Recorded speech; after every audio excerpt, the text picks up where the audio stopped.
NCERT ने कुछ परिवर्तन किए और माहौल गर्मा गया है। जरा सा इतिहास को सुधार कर दिया, बहुतों को दिक्कत शुरू हो गई। लेकिन हम उन सब बातों पर नहीं जाएंगे, बस समझेंगे कि हुआ क्या है, इसकी जरूरत क्या थी और किस प्रकार से ये आज से जुड़ा हुआ है। सबसे पहले मामला क्या है, इसे सरल और स्पष्ट रूप से समझते हैं। एनसीईआरटी यानी राष्ट्रीय शैक्षिक अनुसंधान एवं प्रशिक्षण परिषद ने एक नया शैक्षिक मॉड्यूल जारी किया है, जिसमें भारत के विभाजन के लिए 2 व्यक्तियों और एक संस्था को जिम्मेदार बताया है।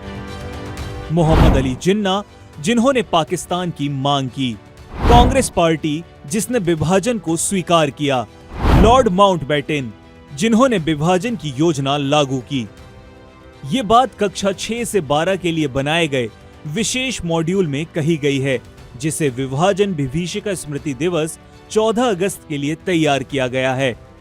ये मॉड्यूल पाठ्यपुस्तक का हिस्सा नहीं है, बल्कि पूरक सामग्री के रूप में प्रोजेक्ट्स, पोस्टर और चर्चाओं के लिए बनाए गए हैं।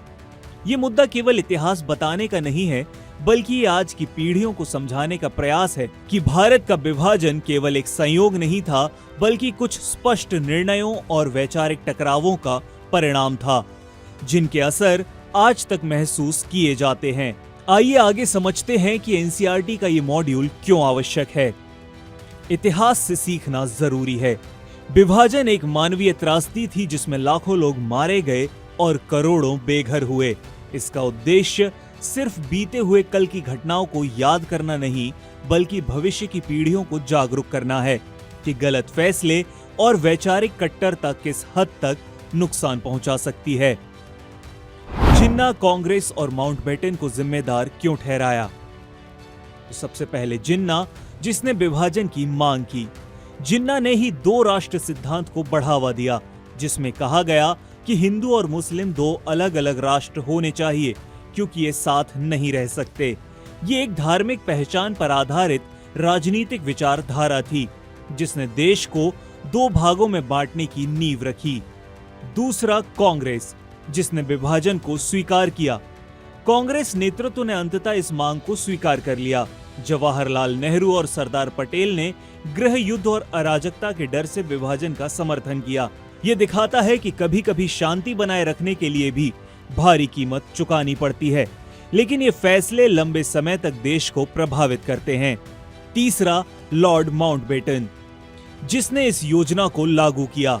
ब्रिटिश साम्राज्य के अंतिम वायसराय ने इस योजना को तेजी से लागू किया, जिसमें हिंसा और अव्यवस्था और ज्यादा बढ़ गई।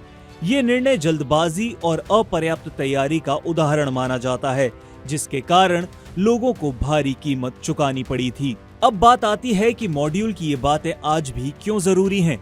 तो इसके लिए विभाजन की विरासत से मिले परिणाम देखिए, जो आज हमारे सामने हैं। कश्मीर में अशांति, पाकिस्तान के साथ तनाव और युद्ध, आतंकवाद, बढ़ी हुई रक्षा लागत, सांप्रदायिक विभाजन की भावना, इन सब का सीधा संबंध उस ऐतिहासिक फैसले से है। इसलिए ये मॉड्यूल सिर्फ शिक्षा नहीं, राष्ट्रीय चेतना और सामूहिक स्मृति को जीवित रखने का प्रयास है। ये बदलाव क्यों आवश्यक है?